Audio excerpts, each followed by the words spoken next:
Welcome to Superintendent Radio Network. I'm Guy Cipriano. This is our second disease discussion podcast of 2022, and joining us is a terrific guest, Chris Anderson, the Director of Turfgrass Management at Nemacolin, a 36-hole, high-end resort and private golf course community in the mountains of southwestern Pennsylvania. And Nemacolin has not one, but two Pete Dye designed golf courses. We cover a variety of topics with Chris, including how awesome it really is to work at a property like Nemacolin, what he did to establish his agronomic and disease control programs, and also his career journey and what it took to land a job like the one he has. But before we get going with Chris, a word from the sponsor of the Disease Discussion podcast series. Incardis fungicide is a dual-action preventive and curative solution designed to help you start and finish your season strong. Get up to 28 days of long-lasting protection against 10-plus key foliar diseases, including dollar spot, brown patch, anthracnose, and more for healthier, disease-free turf all season long. Ask your DSR how you can add Incardis fungicide to your toolbox this EOP season, or learn more at betterturf.basf.us. Now on to our conversation with Chris. Well, Chris, it's great to have you on the podcast. It's awesome to get a chance to catch up with you. And let's get right into it. Two Pete Dye designed golf courses, the mountains of southwestern Pennsylvania. Just describe the awesomeness of where you work in your own words. Well, Nemacolin is a very unique property up here on top of the mountain. It's about 2,000 feet elevation, and the property here spans about 2,000 acres, and the golf courses are a small part of that. Roughly about 350 acres of golf course and driving range, and a golf academy practice area as well that we take care of. And the views and just the property itself here at the resort, something I never expected when I got here, and it's something else. It's very nice. Yeah, and on the golf end, Chris, how busy of a place is Nemacolin, and describe your team's responsibilities to our listeners. The golf at the resort is another amenity for the resort. It's not the busiest aspect of the resort here, but we've gotten, we're getting a little more traction. We have started a new membership. The Woodlands Club at Nemacolin is a new membership drive that we're doing. So that's gaining traction. Last year we did about 15,000 rounds total for both courses. So the numbers aren't high, but we do provide a quality condition for the resort guests that do come and play in our membership. You've been in your position now close to 4 years. Dang, time goes fast. What have you learned in that time about the courses, managing people, and doing everything that you do at a high level? Well, when I started here at Nemacolin, I was kind of jumping in with both feet, to be honest. I had come from the Greenbrier before that, and I kind of went from being an assistant to a superintendent to now overseeing 36 holes in a matter of about 7 months, 8 months. So I made those moves rather quickly. What I've learned in that time is patience and being able to build a solid team around me. That's really helped me in the 4 years that I've been here.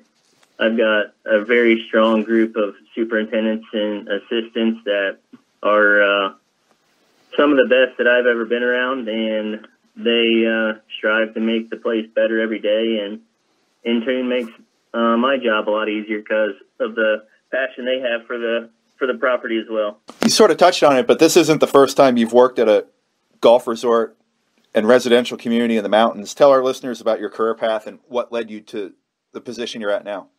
So going back to earlier in my career, I started out in Columbus, Ohio at 2 different courses and spent about 10 years at those 2 places, and was fortunate enough to get an assistant position at the Old White TPC at the Greenbrier back in 2016. Got some experience there with resort membership, golf, multiple courses, seeing how the operations, kind of run there, being multiple courses, and which, in turn helped me extremely in this case now for where I am.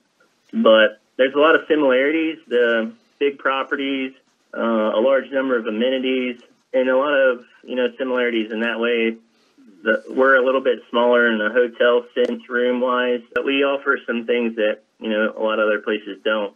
Climate, kind of stuff is similar but different at the same time, being we're on top of a mountain here at Nemacolin, and at the Greenbrier, we're kind of down in the valley, so the climate's a lot different growing wise than we are here now. At the Greenbrier, for those that don't know, that obviously placed everyone there in that community in a tough situation in 2016. Looking back on it, Chris, how did going through that flood and that recovery at the Greenbrier shape your career, and how did that change your outlook? Yeah, the flood at the Greenbrier is something that I'm never going to forget, and I'll have a bond with all those guys at the Greenbrier probably for the rest of my life, just from that situation we went through there. Mm-hmm. But so much thrown at us from getting prepared to host a PGA event, and then the flood happening, 10 days prior. And then for the next year, basically in a race for time to get the course ready for the PGA Tour again. And just the amount of being adaptable and the amount of change and just being able to plan to accomplish that was makes things, you look back on it and you think, like we did a bunker renovation here on Mystic Rock last year, and planning for it seemed like a walk in the park compared to the time frame we dealt with the stuff we did at the Greenbrier.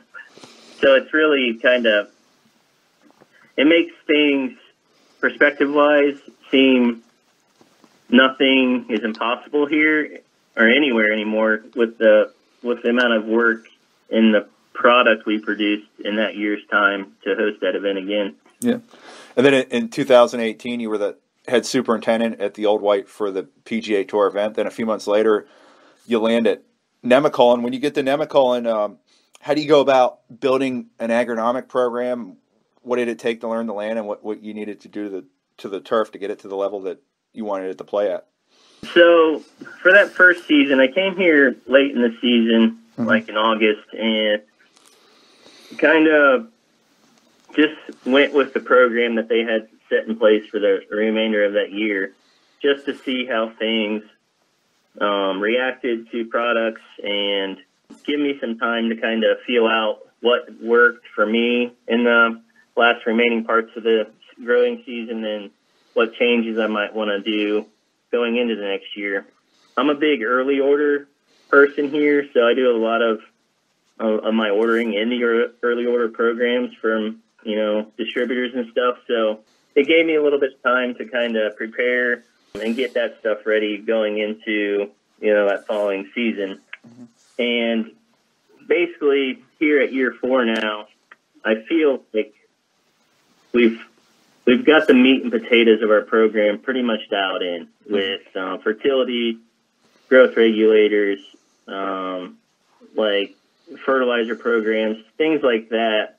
We've got pretty much hold fast, and we don't make many changes off of the main program. We do adjust some, soil nutrients and foliar nutrients and things like that, just depending on what we're seeing. But it's probably taken close to 3 or 4 years to get the products in line that I like and we like here, and the things that work best for us in the conditions that we have and the soil types that we have here. So I feel pretty good about the program we've built here, but like I said, we're always tweaking things here and there for the next year.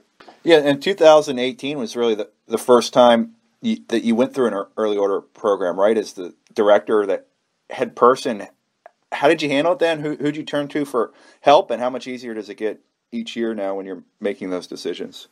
So I have some really good reps here that I use, and all of those reps that I use were very good about, explaining how things work, how to get, the best rebates, when's the best time to get things, just kind of showing me, the ways to get the most bang for your buck as well, and using, the dollars I'm given the best way I can.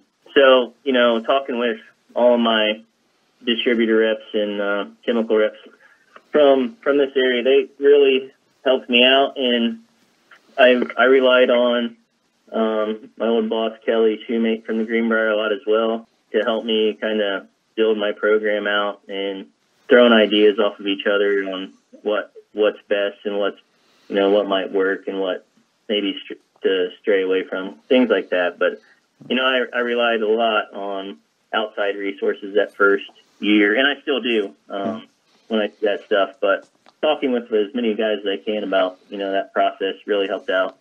Before we get back to this great discussion with Chris, let's talk about something that could help you on the golf course. Want to control disease with powerful precision? Navicon Intrinsic brand fungicide is a dual-action DMI fungicide that can be sprayed at any time in any temperature. This unique and highly effective chemistry safely controls tough turf diseases throughout the year. And the added power of the Intrinsic brand fungicide gets to the root of the problem, maintaining plant health by strengthening from the ground up. Add Navicon Intrinsic brand fungicide to your rotation and help keep your greens pristine. Visit betterturf.basf.us to learn more. Now back to our conversation with Chris. Yeah, and with 36 holes, Chris, there's a lot to consider. I mean, it's something that just doesn't happen in a day or two, does it? To build a program and figure out what you need. Like I said, the meat and potatoes is pretty much there.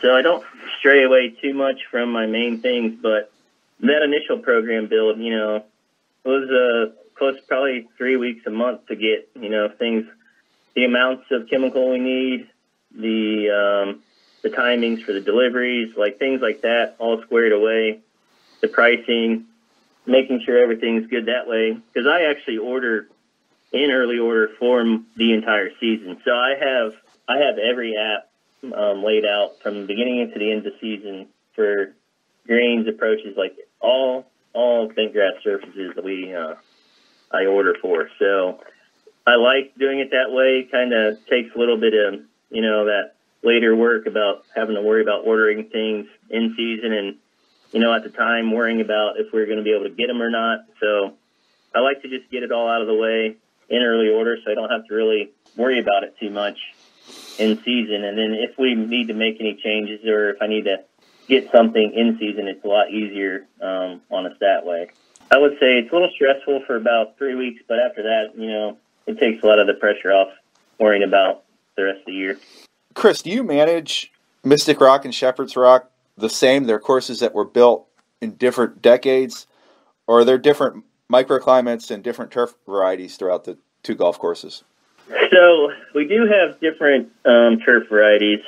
Mystic Rock was built and opened in 1995, so we've got some older bent grasses. We do have the same bent grass types on greens. We do have A1, A4 on both sets of greens, Shepherd's and Mystic. Fairway grasses are newer varieties on Shepherd's. We have 007 in fairways and T1 on tees. So those can handle, a little bit more stress and stuff like that. But the older, like Penn Trio is what we have on tees and fairways on Mystic Rock. With the different grass varieties, I found the only difference in the programs between the two courses that we do right now is the growth regulators we use on greens on both.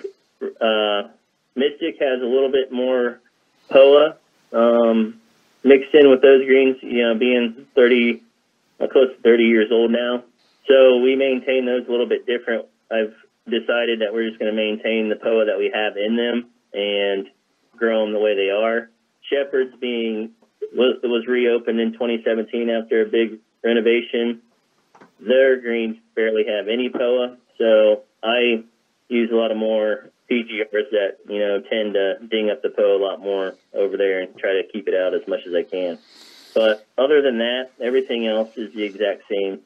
I treat tees and fairways the exact same on both courses. Just it makes it simpler for all of us here when it comes to the program that way. How much bentgrass do you have between the two courses approximately? Between the courses, the driving range, and the practice area, we have 95 acres of bentgrass. That's a heck of a lot of bentgrass. What's the disease pressure like on that bentgrass? What are you looking out for when you get into the disease and pest season? Honestly, we're very fortunate here. We're at a little bit of elevation, about 2,000 feet. So the disease pressure isn't nearly as high up here as some places I've been before, but our biggest ones, and I haven't seen much, knock on wood, since I've been here in 4 years, but we get some dollar spot, a little bit of brown patch is the two biggest, a little bit of fairy ring and fairways and rough, but dollar spot would be the biggest one that we're dealing with up here. Haven't seen really anything else when it comes to diseases. We do keep up regularly on our program. We spray preventatively, so most of the times if we get a breakthrough or is when we get a skip somewhere on the edges and stuff like that. That's we're fortunate enough to be able to do that, and the dollar spot would be the biggest one. When do you start your dollar spot control program, and when does it end, and what are some tools that help you have success against it? I start hitting it pretty hard as soon as the snow breaks and the temperatures soil temperatures get up. I start hitting it usually late March, just with a few contacts to try to clean anything up that may be around from the wintertime, and then use some like DMIs early season to really kind of knock it back. I did make one change in my snow mold program this past year and did some PCNB that I haven't sprayed before.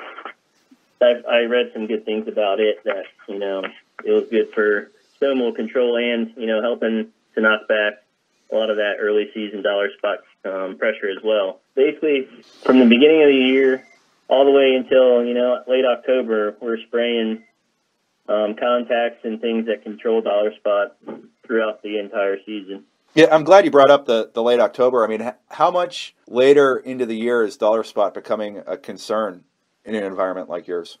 Well, we start to get pretty cold towards the end of October. Mm-hmm. So the latest I'm really been concerned about it is probably into like late September. Mm-hmm. But I still spray for it into October just to make sure covered up. And, I don't want to go into wintertime having any weak turf, just making sure we're as strong as we can be going into the wintertime. It sounds like you're pretty fortunate, Chris. Anthracnose is not a concern of yours. I know in western Pennsylvania it can be a problem, but it sounds like the elevation's helping you in your case with anthracnose. Yeah, no, hardly any anthrax. I haven't seen it since I've been here. We have a lot of bentgrass, not much POA on our surfaces, so we don't get a lot of pressure for anthracnose, and it's just something that, everything we spray with, we're covering for ourselves for anthracnose, but it's not one of those things that we see hardly at all. Yeah.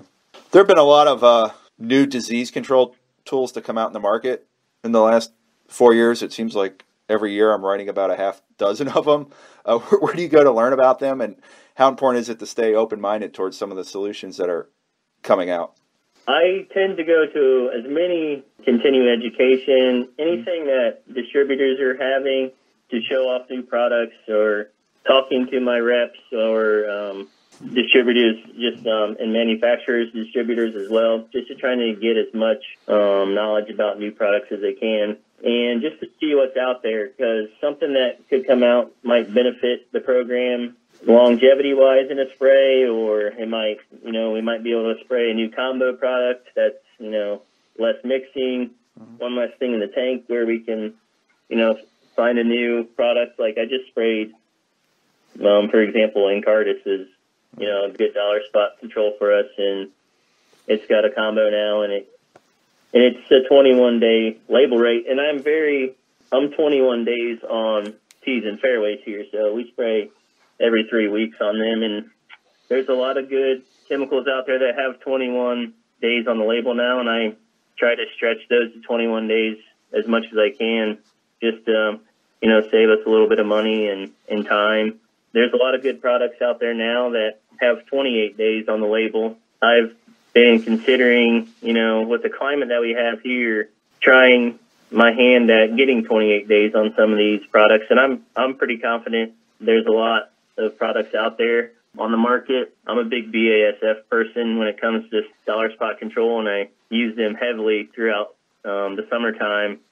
Exemplar, Encardis, Maxtima are some of my big ones, and I know I'm getting 21 days out of them, and those are the ones I'm going to probably try to stretch to 28 days maybe next year to see how it works out. How do you set up your programs? Is it a team philosophy? Do you give your course superintendents an opportunity to make input, or does it strictly come from you? Describe how you handle it with the different superintendents you have on the courses. Once we get through the end of the year and we're getting towards that early order program, when we all sit down together and go through the program again, and everybody puts their input in, if they want to see anything different or make any changes or what didn't work for the year that you might want to look at for the following season. And it's a group coordinated effort for sure. I like to get those guys involved as much as I can.